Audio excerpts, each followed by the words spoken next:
Welcome, everyone, to another edition of the Lakers Fast Break Lakers Snack Pack. Thank you so much for watching. Let's get started. My own snack here, Triscuits. How you doing, everyone? Game 2 has arrived, and it is the Lakers versus Grizzlies NBA first round of the playoffs. That is happening here in just a couple hours from the time we're speaking now. Great to have you aboard once again. Thanks so much for watching and listening. It is the Lakers Fast Break. Go ahead if you can, if you haven't yet already. Please subscribe today so you get the latest notifications on when we go live on the air with our latest shows, our programming from Magic Man in the Morning, Lakers History 101, NBA Observations, our post games, and so much more. Also, some Lakers Snack Pack. All right, there you go. Triscuits, that's right. But Joe's in the chat room already. It's Cuit right there, not Triscuits. That's wrong spelling right there, Joe. Come on, come on. You're better than that, my friend. But it is game 2 of the Western Conference playoffs, first round. Lakers and Grizzlies, that coming up again in a couple hours. We're here to talk about, can the Lakers stand prosperity all season long? I've been telling everybody on this show, on our playback.tv/Lakers Fast Break. Please join us tonight when the game is going on for some awesome conversation as we go along and follow along with the Los Angeles Lakers. But all season long, because of the up and down nature of this very team, I've asked one simple thing each and every time out, is that the Lakers just can't stand prosperity. Well, the Lakers have had some prosperity since the trade deadline. They're 20-9 heading into tonight's game. They've been playing extremely well, and we obviously know what happened in the first game with the Lakers dominating in that fourth quarter. But the question I have for everyone here is, with everything going on, John Morant getting injured, the Grizzlies shorthanded, can the Lakers stand prosperity, put the pedal to the metal, step on the throat of the Grizzlies, and take game 2 to take a commanding 2-0 lead in this series? We're going to talk about that today here for a few minutes and get you prepped up and ramped up for game 2 of this series. And here today to talk about today's game, first man up, first man here, good man indeed. You got to go ahead and check him out every Friday morning for Magic Man in the Morning, and also more snack packs as well. It is the Magic Man, Sean Grice. Sean, great to have you here, my friend. It is game 2, and while I'm snacking on some more snacks here, my friend, I ask you, as I've told you all season long, as you've reminded me, can the Lakers stand prosperity really for the first time this season with a game 2 victory tonight? Gerald, I think they can. I'm optimistic, actually. I'm confident too. I'm hoping. I'm hoping. Yeah, I'm like I thought they handled the first 10 minutes in game one as well as you can. That was almost a perfect start to a road playoff game in a hostile environment. Look, they're gonna be even more jacked up tonight.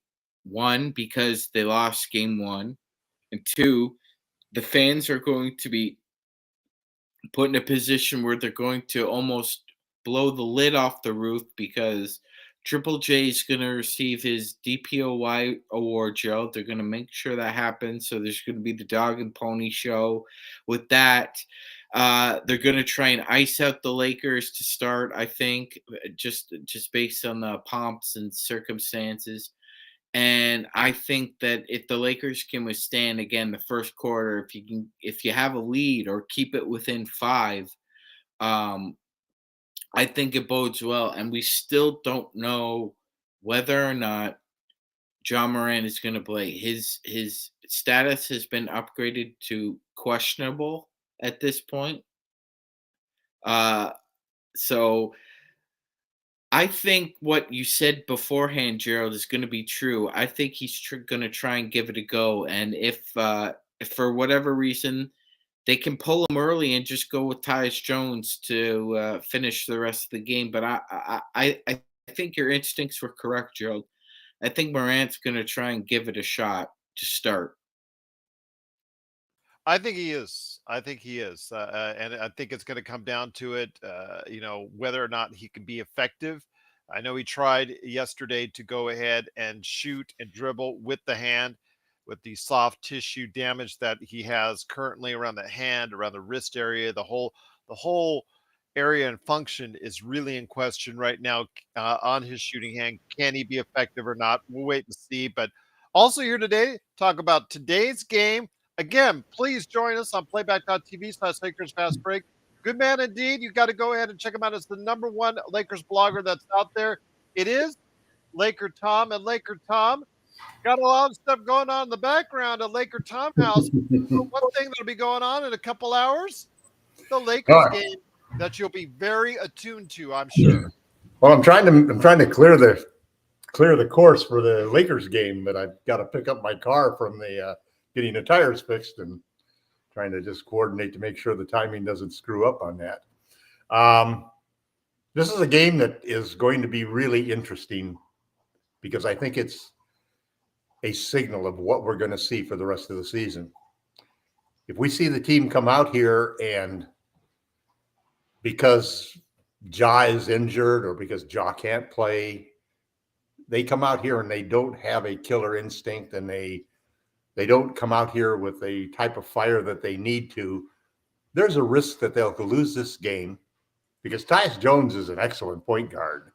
I mean, the guy has got a better assist to turnover ratio than almost every starter in the league. He averages 6 or 7 assists per every turnover.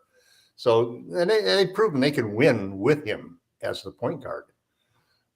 So the Lakers have got to take this thing seriously, and they've got to come out here and act as if they're down one game, that this is a win or die type of situation, because every game is going to be like that all the way through. This team is not good enough as we're sitting here right now to beat 4 or 5 of the top teams in this league. The only way that they can change that dynamic is to improve and elevate their game in each of the series that they go, to get better, to make up for all of that time that they didn't have in the first 2/3 of the season, because the Bucks, the Grizzlies, the Clippers, all of those teams, the Suns, all of those teams, with maybe the exception of the Suns, have championship caliber continuity and chemistry because they've been together. They've been together for the whole year. They're playing the same lineups. They're playing with the same guys. The Lakers don't have the luxury of having had time because of how late the trades came to develop that chemistry and continuity that they need to be able to be a true championship caliber team. But they can do it on the fly. If they can stay healthy, if they can have players really reach up and perform the way that Reeves did and that Hachimura did in the last game. If they can have 2 or 3 guys every game come up and play that way, in addition to LeBron and AD doing their job, this team has more upside than any of the other competitors, than any of the other half a dozen competitors for the championship. They just need to stay healthy and get enough possessions and repetitions in to develop that chemistry and championship caliber continuity that they need. And I'm hopeful that they can do that by the time they get to the NBA Finals. As do I, my friend, as do I. But also, important thing to look at is, Sean, when we talked about this the other day on another Lakers snack pack, is that the Lakers right now, everything is spaced out for them here for the first 4 games. 2 days off, then you play, 2 days off, and then you play, et cetera, et cetera. 5, 6, and 7, they're not so lucky. That's a game, day off, game, day off. And we are going to have 5, 6, and 7. Well, that's what I'm saying. With you, Mr. Confident, already calling the sweep and whatnot, but it gives a sense of more urgency. If I was LeBron and AD, I would be making sure as best as possible that these guys are attuned to what's going on and focused in and locked in on trying to get this thing out of the way and done as fast as possible. Because again, if it continues on by some miracle and some chance, according to Laker Tom, 5, 6, or 7, again, the turnaround time is going to not favor the Lakers. Yeah, no, it's not. It's not. As a matter of fact, when and you hear it from guys who have done it before, you can't drop 2 games in your own barn and think you can come back and win a series. It's just so difficult. It's so difficult. It's a form of it's not a mental collapse, so to speak, but the cracks are showing. What If you does drop FL24 say on our playback? Don't play with your food? Yes, yes, exactly. So they need to come out with a sense of urgency because you lost game 1 in your own barn. You don't want to lose game 2.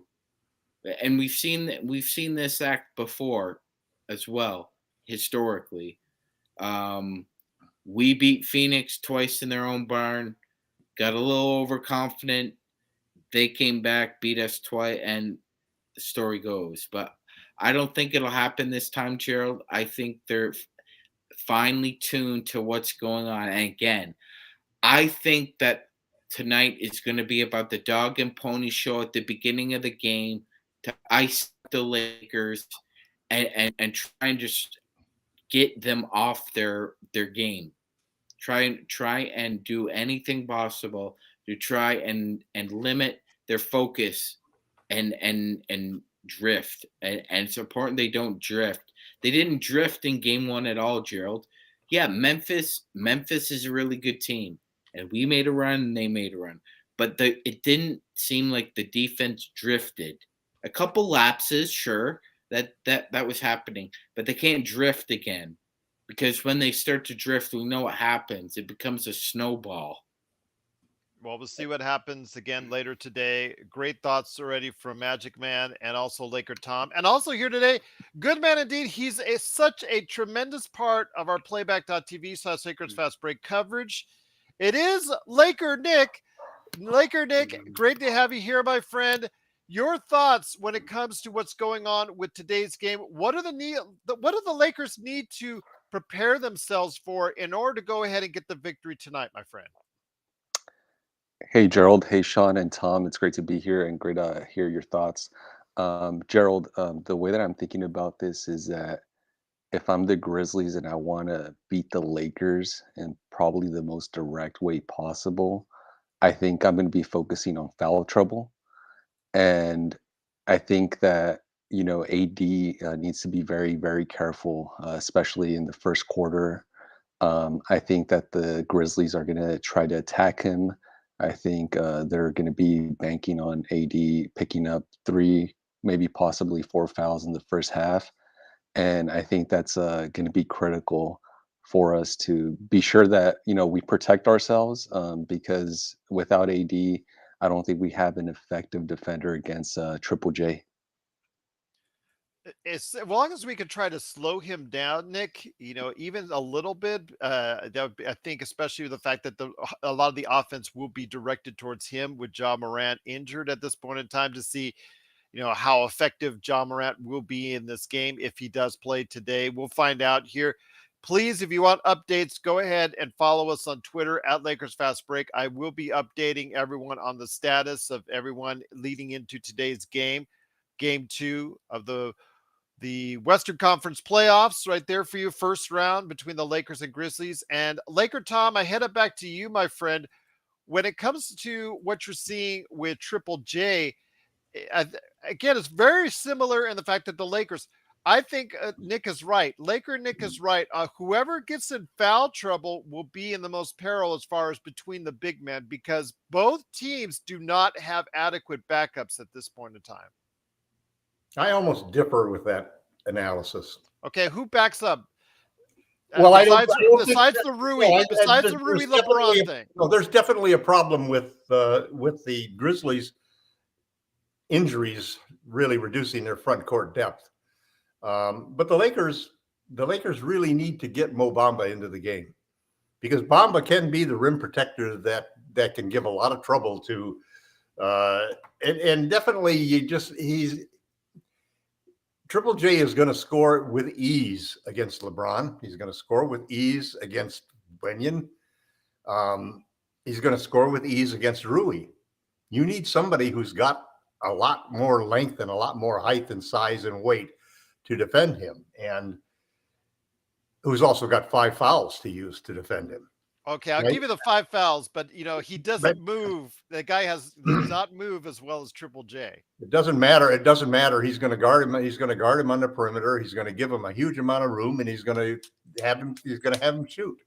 I mean, the whole point is you do not want to take AD out of the center. If you put him on Triple J, Triple J is going to pull him back up behind the behind the 3-point line, and all of a sudden, then you're going to have a wide open attack zone for them to attack. The last thing you want is Jaw going into the middle without AD being there. So you just cannot put him on him. It doesn't make any sense to do that. He'll guard him at times on switches and so forth. But the Lakers are going to continue to switch everything. They're going to continue to bring their drop coverage up to the free throw line. They're not going to allow Ja to get into the floater territory. And then you'll see him take the ball out of his hands a lot, even if he's doing well. Now, the other side of it is I've had bad hands. I've had hands that are, my hands are horribly disfigured from years of basketball, broken pinkies and broken fingers and parts of my hands that just never really repair themselves. And it's going to be very hard with your right hand hurt as badly as Jaws is to do anything close to what he normally does. I mean, if you've ever had hand injuries in a basketball game, guys swiping for the ball, just trying to play defense, not being able to stick your hand out to try to hit the ball. All of those things are going to have a big impact. This is a game that comes down to one thing. Do the Lakers have the will and the desire to win, to stomp down and put their foot on the neck of the Grizzlies and just crush them? Because if they crush them in this game, they have a good chance of sweeping them in Los Angeles. If they lose this game with the Ja Morant injury hanging over it, then they just blew what is the biggest opportunity that they've had this year to really get themselves going on a path that really ends up with an NBA championship. Gerald, and just to, if I could just add a comment to what Laker Tom was saying, and Laker Tom, I do agree. I think that the Lakers have an opportunity, a real, genuine opportunity to come out and kill the Grizzlies tonight. And I think what is encouraging or optimistic about that is, LeBron, at least on the offensive side, did not have an amazing or great game in the last game. And LeBron is due to have a better game. I know that some of us on playback were questioning LeBron's focus and his passing. He had a lot of turnovers in the last game. So that is unusual. And LeBron doesn't have 2 poor offensive games in a row, or at least that's not the norm. So again, that is encouraging that, LeBron should come out a lot better on the offensive end of the floor. Well, the thing is, Nick, he's shot well in both the games that we've talked about his passing not being at the level that we're used to seeing. It's everything else as far as on the offensive end, his floor direction, the passing, the judgments, that's not been up to par. But his shooting the past couple of games has been up beyond 50%. Yeah, it is a paradox, Gerald. At the same time, however, I know but that. I'm seeing what you're seeing, and I Mhm. understand the overall package there is not to LeBron's not up to level, but does that mean that LeBron, in order to get him as a better playmaker, he needs to become a volume shooter and the percentages go down? Yeah, I think it comes down to him just being a better passer in this game. I think his shot selection, even though he has been efficient, he did shoot, for example, I think maybe 3 or 4 shots that the Magic Man and myself were questioning. He, with a lot of time left on the clock. And he is 32% from behind the arc this season. Right. So if he could cut, but he used to be 30. Yeah, so if he could cut down on, He's he's doing those well lately. 40-foot shots with I don't know, 20 seconds left on the shot clock, I think all of us would be very, very pleased with that. Sean, I want to bring you into this, my friend. When it comes to what Laker Tom was saying, I kind of disagree with him on the fact that I think that, for 5 to 10 minutes each half, I think the Lakers should man up with Triple J, with AD, just to throw him off, especially if there is no jaw. If there's no jaw, there's really not someone on the Grizzlies roster outside of, you could say, Tyus Jones, that can really drive the lane with any efficiency. Bane can do a little bit of it. Dylan Brooks, you want him to go ahead and shoot. You want the ball in his hands on the offensive end to try and make decisions, because that usually doesn't spell very good things for the Grizzlies if that's the case. But I do think that the Lakers should try to play a little bit harder defense, especially with AD on Triple J, because it seems like he gets screened easily and then goes back and drop coverage each and every time, which worked as far as the 7 blocks is concerned. But with Ja Morant out of the game, that throws a different dynamic and a more reliance on Triple J. Yeah, it does. It does, Gerald. Yeah, absolutely. And not only trying to get him in foul trouble. If you can try and sneak Triple J away from the rim as much as possible, I think he could do it. There are a lot of Triple J is more of a finesse blocker. He's not the physical presence that he portrays himself to be, and neither of these Grizzlies are. They're front runners. When they're up big, they like talking smack, but when they're getting their butts whipped, they don't have anything to say.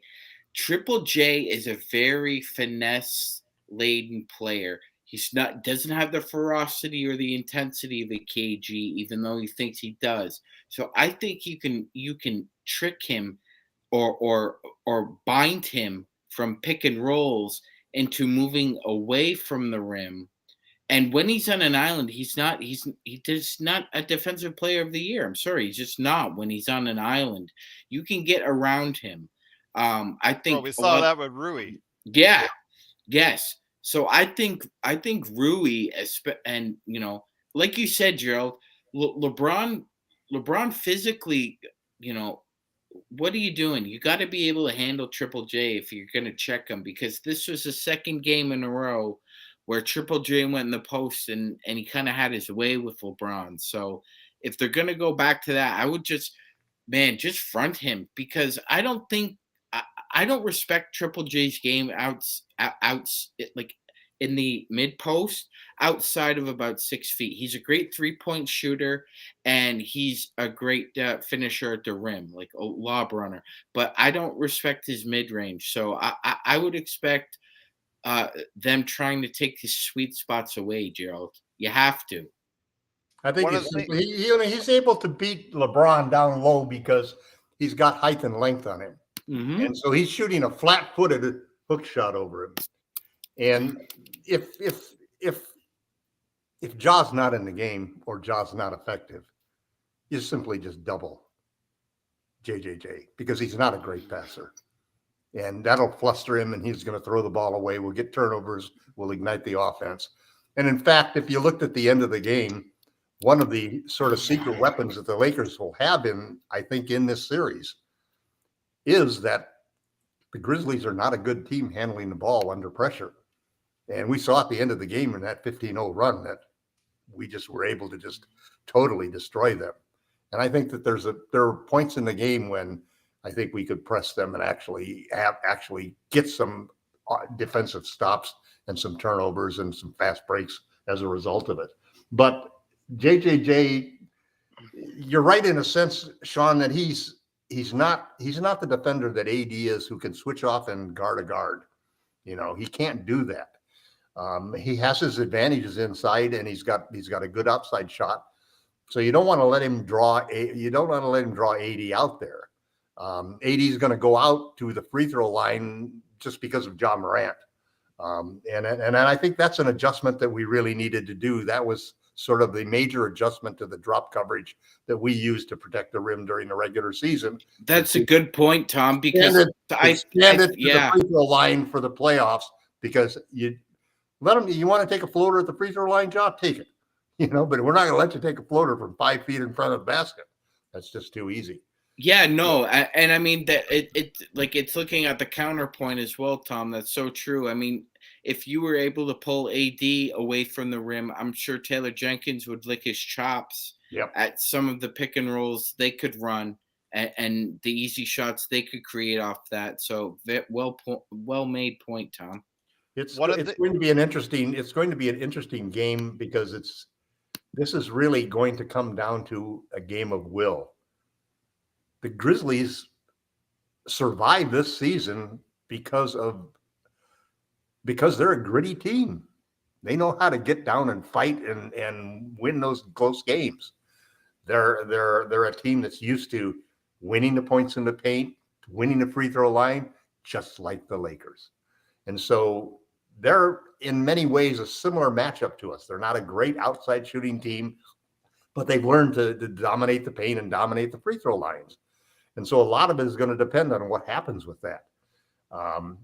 If they don't have Jog in this game, I gotta feel like that's the biggest advantage, is that all of a sudden the paint points and the free throws are going to swing heavily towards the Lakers. And so we just have to continue to do everything that we did in the first game, just to make sure that we don't allow them to believe that they can win this game. And that means we have to get up to a close start. We don't want the game to go 3 quarters being a one or two possession game. That's the last thing that we want to have happen. Ideally, we want to get off to a 20-point lead and keep it from dropping below 15 and try to push it up to 25 and just cruise through the whole thing. And we can do that if we come out with the right attitude. So it's going to all come down to how hard these teams play. We have to out hustle them and outplay them and want the game more than they do. And of all of the other teams that we could be facing that are in this situation, they might be one of the toughest, because they know how to win without Ja. And the Lakers have to remember that.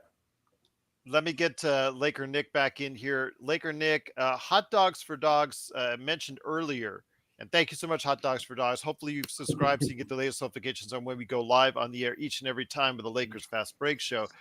I wanted to ask you this real quick, my friend. When it comes to what he was asking about, maybe seeing LeBron more from the post, maybe to better facilitate more accurate passes per se, to help him out, that to make it a little bit easier for him in the post. You see a little bit more of that happening in tonight's game? I think so, Gerald. I think that would be a good strategy for Ham to employ. We know that LeBron could play all 5 positions effectively, and he's obviously a menace down low in the post, and I think that LeBron could cause a lot of damage there. I think in addition to that, I think I'm also encouraged by the prospect that people like Beasley or Troy Brown Jr., they could have impactful games tonight. I think that they are due for it. And, as Joe is saying in the chat, shout outs to Simpleys, by the way. He's saying, just win, baby. That's exactly what we need to do. And well, he gave the most sound advice. He gave the most sound analysis earlier, saying, just get the Lakers just have to score more points than the Grizzlies. Who would have thought? Yeah, or yeah, just do that or get Triple J ejected. Somehow. Something like that. Yeah, absolutely. Gerald, it should also be noted here, and this hasn't been brought up, but this is kind of an under the radar sort of stat, is that of the available minutes this year, Ja Morant and Steven Adams played in 98.2 of Ja played in 92.8% of Steven Adams minutes played. So when you took Steven Adams away from Ja Morant, a lot of people felt that you took away a lot of physicality and a lot of rebounding. That's true. But you also took away the best on-ball screener that the NBA has seen in the last 10 years. That's correct. And that's bigger than the rebounding issue they have. And if his hand is not feeling great, Gerald, you also have to take that into consideration for the Lakers too. Make him as uncomfortable as possible. Hack away, Laker, hack away. Hack away. You have Well, permission. You well, have Laker, permission. well, I do want to ask though. Laker Nick brought up something very well, and I wanted to get to that before we head on out. And that's Laker Tom. When it comes to what we were talking about the other day, the Lakers are right now about, in my opinion, 7 deep. They've had 7 consistent players play well, time in and time out for the most part. Yep. Now that Rui's been on ever since he You had can, that, you can stretch it to 8 and include Troy in that because he's been pretty good. But I know what you mean. There's okay, 7 guys. There's 7 guys. There's 2 superstars, 2 stars, and 3 difference makers that we can count on. As Fried Chicken has noted to me, Troy TBJ has been in and out in the past couple of weeks as far as his play is concerned, which gets me to I give his TBJ. minutes to Mo Bamba. Well, you would give his minutes to Mo Bamba, TBJ, but you also have Lonnie Walker, and then you also have Malik Beasley.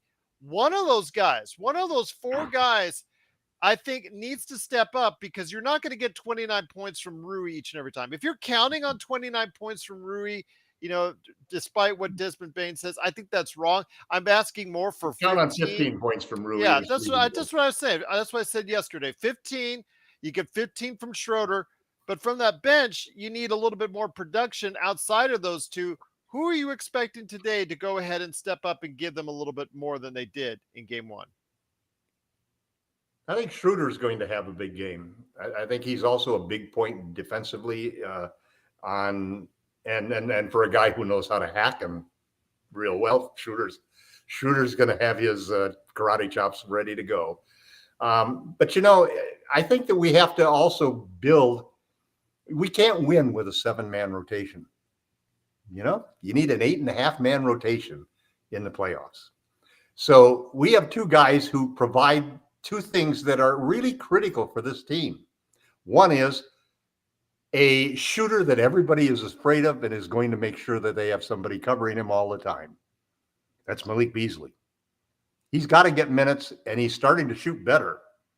So we need to get him into the fold, and he has to be brought into the development, and that's Troy Brown's minutes disappearing.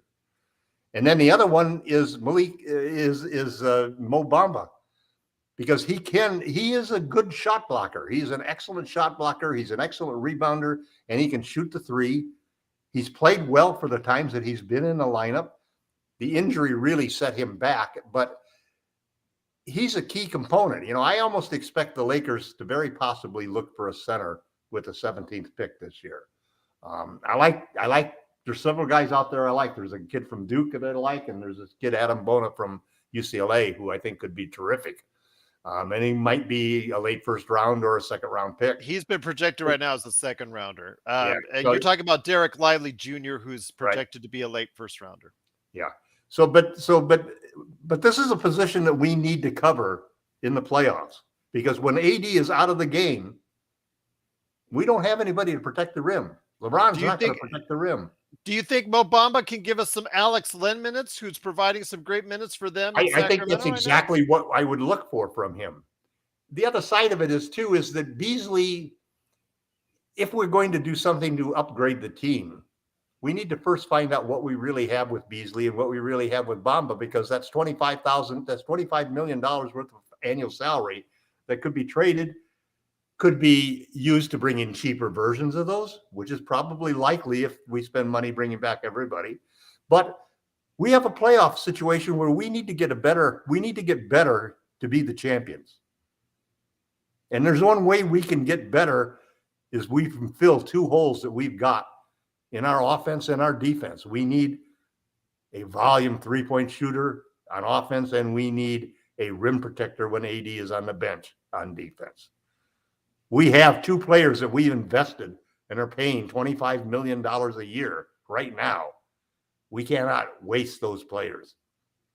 We can improve their trade value. We can really get something out of them. But I definitely think part of what Darvin Ham's job is to do over this series and the next two series to get to the finals is to slowly develop that 8.5 man rotation and fill those needs for more shooting and more rim protection that we need to do in order to be good enough by the time we meet the finals to beat the Celtics All and right. A win couple. number 18.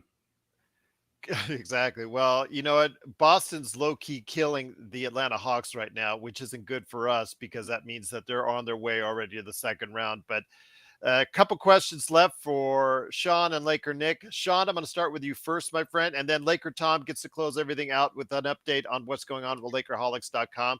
Sean, I want to go ahead and hit you first. Darvin Ham, he's been the source of much angst for us all season long. Robert E. has pointed out exactly our flaws in that thinking. On Sunday, he provided a great game plan with the Lakers, and they executed it, really, really well. And obviously, we got the victory from that. Are we seeing a maturation in the growth of coaching for Darvin Ham, and could we see that continue in this round? Go ahead, Sean. You're unmuted him. Yeah, I definitely think so, Gerald. I definitely think so. He showed us a lot in game one. Cards I didn't know he had up his sleeve. So good for Darvin Ham for keeping them so close to the vest. So because they were running a lot of sets that we had seen, and we watch every game. So hats off to him. I will say this, Gerald. There's also a personal rivalry going on here because Darvin Ham and Taylor Jenkins are best friends. Um, they were both together on the staff in Atlanta, and Darvin said that him and Taylor will be friends. They're both cold in the ground, but he wants to beat his ass so bad this series that they're almost like game planning the game plan against one another. It's going to be very interesting because as Stone Hansen has stated before, Taylor Jenkins is one of the most offensively creative coaches in the NBA. He's probably top 5, top 7. If you were going to really nitpick about how he runs an offense. So it's up to Darvin Ham here, Gerald. I think we need to make multiple adjustments defensively because we know Memphis is going to try and counter basically everything we did to clamp them up after we went on that 15-0 run.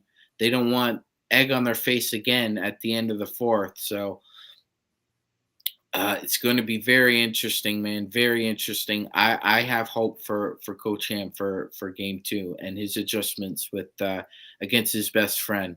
A la similar to Monty Williams and Doc Rivers. Nice to know that you make relationships in this business, Gerald, and you never know when they blossom. Laker Nick, I'm going to leave the last game question to you, my friend, and that is this simply. We saw an outstanding performance from Austin Reeves in game 1. The guy has been both praised and vilified online since, being called everything from the second coming of Pete Maravich to the league's most overrated player, according to some behind the scenes confidential player votes and all that, supposedly. So you could take that for what it's worth, but the thing we've tried to avoid on this show the past few sessions since this game is the words "I'm him" that he shouted after he hit that clutch basket to go ahead and put basically the game out of reach. And I didn't want to get caught up into that because of the fact that everybody else has used that to a nauseum as far as I'm him, and all that. But the kid was just having a great time, doing well in the emotion of the event. But can I ask you this, my friend? People are not expecting Rui Hashimura to do the same thing that he did on Sunday. And people are not expecting Mr. Austin Reeves to do the same thing as well as he did on Sunday as well. Can we see another I'm him performance from him one more time? Without question, Gerald. And I think that the main reason for that is going to be the Grizzlies themselves. Why? Because as the Magic Man was circulating their media reports, they were talking a lot of trash after the game, specifically, criticizing Hachimura and Reeves, and basically taunting them or threatening them that they wouldn't be able to repeat that performance. So yeah, I do think it's possible, Gerald, and I do think that we will see it tonight. We have to believe, and hopefully it's 2 games up starting tonight.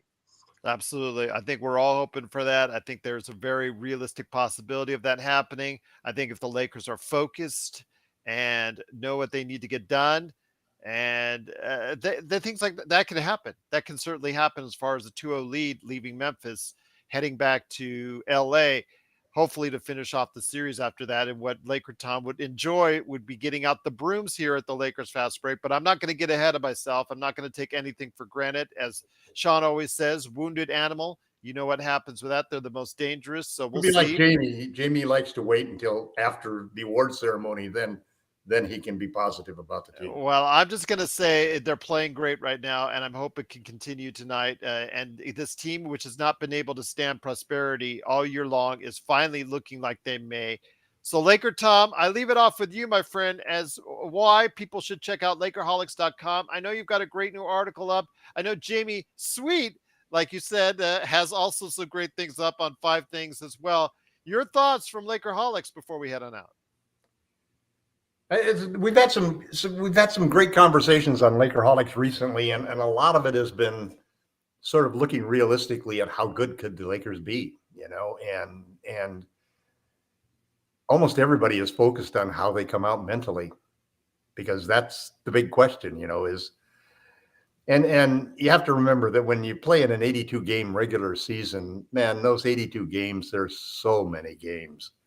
And it lasts so long, and the season has so many ebbs and eddies that go up and down and so forth, that it's a different kind of, they talk about the playoffs being a second season, and it really is a second season.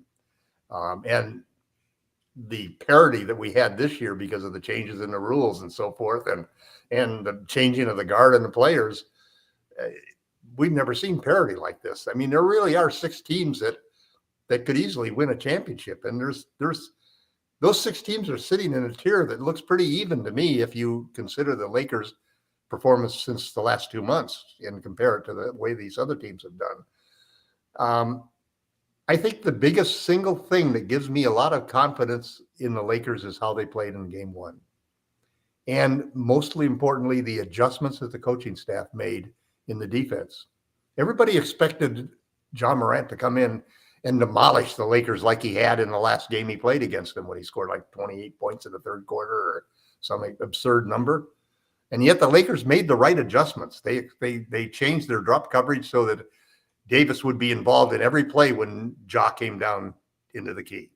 And he was coming up higher and with a much more aggressive approach to it. And then they trapped him here and there, forcing him to get rid of the ball, get it out of his hands, get it in somebody else's hands. So the question is, what are the Grizzlies going to do? From everything they're saying defensively, they're going to do the same thing. They don't believe Rui can hit 5 shots. They don't believe that the Lakers are going to use Austin Reed to close out games. And they're going to be surprised because Rui hit 6 other shots besides those 5 shots. He actually made layups and drives and mid-range shots.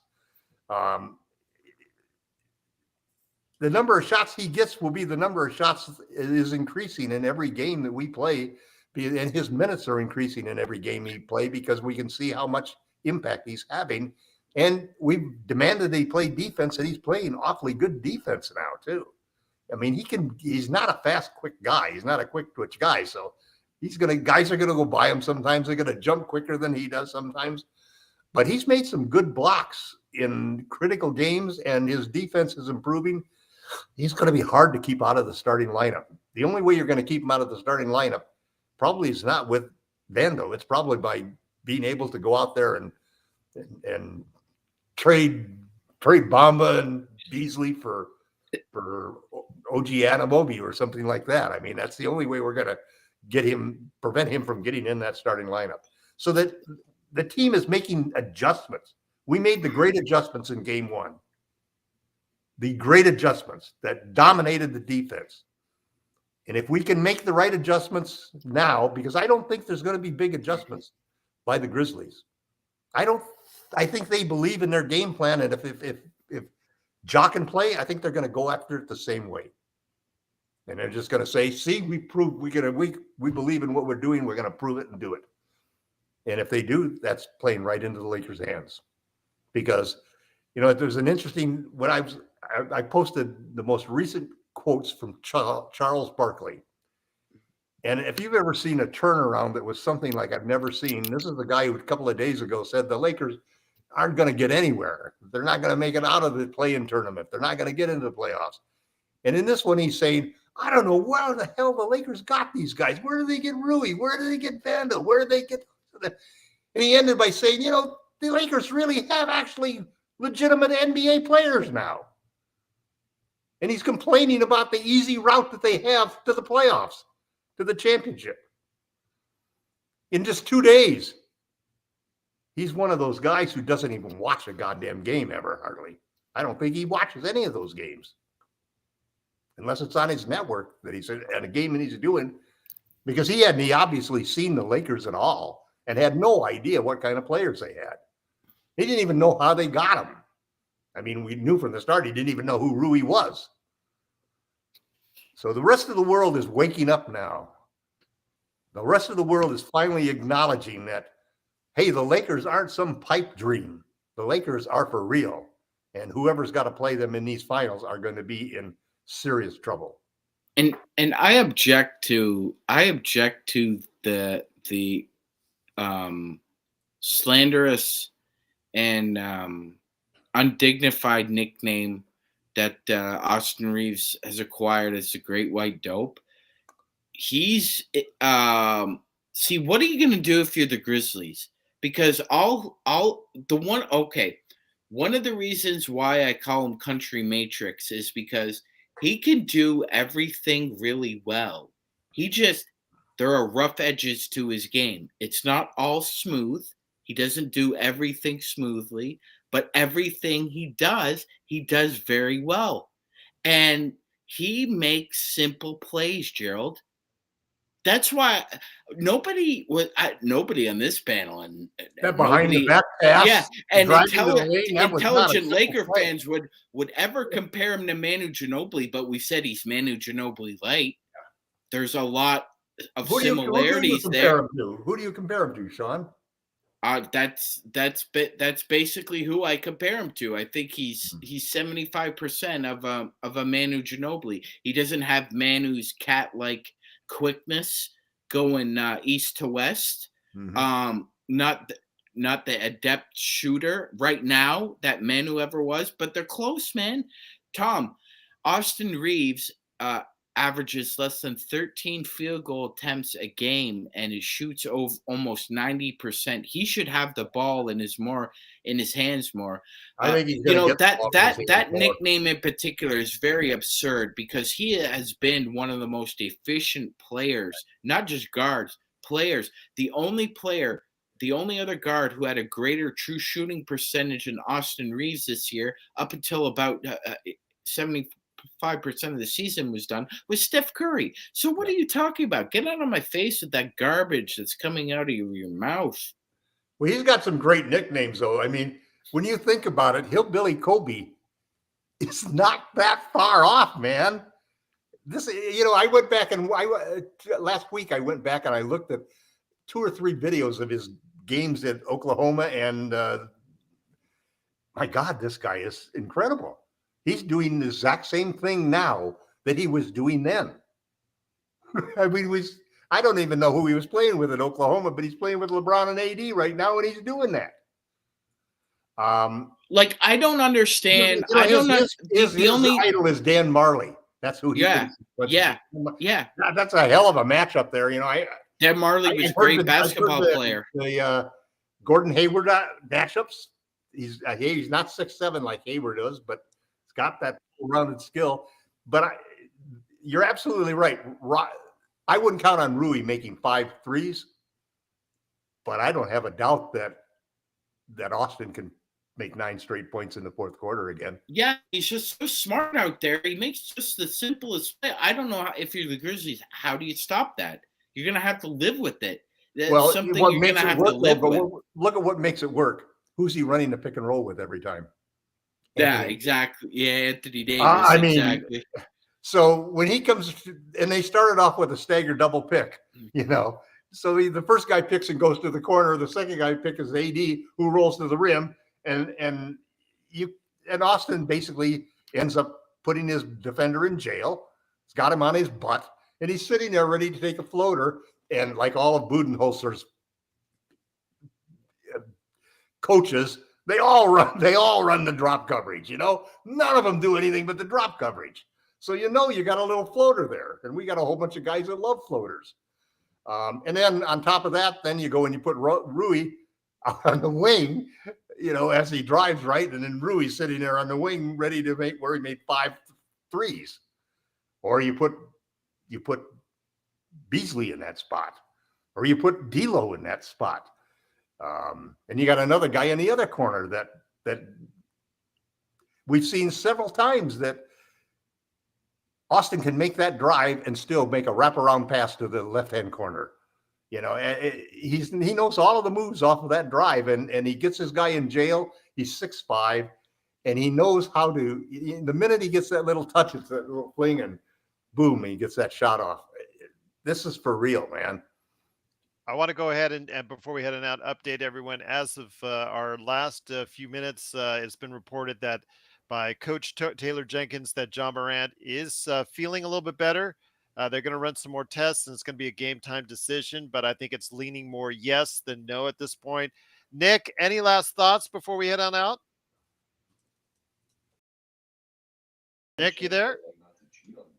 Nick, you there? Nope. Nick is not there right now, but just wanted to go ahead and make sure everybody got a chance to go ahead and interject. But Nick, one last shot before we head on out, my friend? I guess not. Laker Tom and Magic Man wanted to go ahead and get Laker Nick in there as well. We do appreciate everyone stopping by for the Lakers snack pack.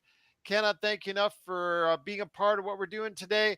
Sean, Laker Tom, it's been great. Laker Nick, hopefully you'll join us as well on the playback.tv/Lakers Fast Break. Hopefully everybody will join us there. And then, of course, after the game, it is, of course, the best post game in town right here at the Lakers Fast Break with the best chat room that's out there right here at the Lakers Fast Break. So for Nick, Laker Nick, also as well, Laker Tom and Magic Man, Sean Grice, we truly appreciate it. Thanks so much for being a part of what we do here. We'll see you later today on Playback, but also as well, a little bit of a snack for you on Lakers Snack Pack right here at the Lakers Fast Break Podcast.